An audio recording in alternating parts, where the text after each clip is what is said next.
น้ำท่วมนะครับน้ำท่วมสระโยภาคใต้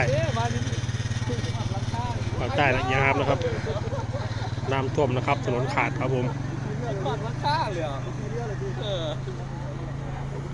ครับ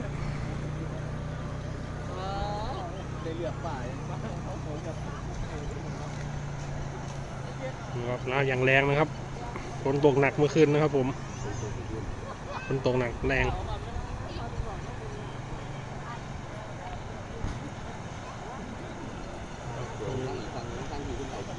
นี่นะครับ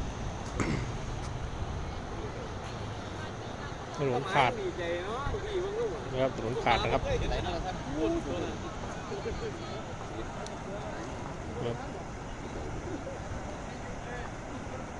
นะครับ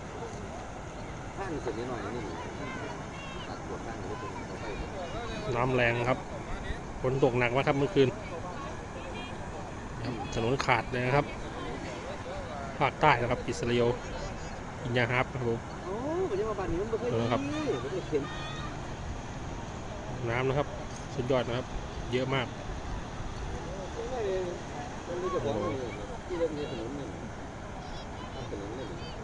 น่ากลัวครับผมน้ำไหลแรงนี่เด็กมาเบิร์ตตรงนี้เป็นนี่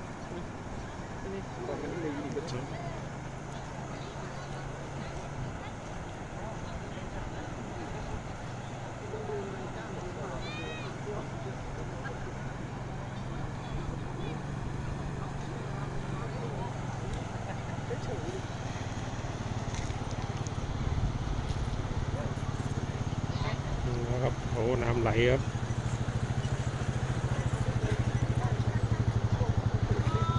โอเคครับผม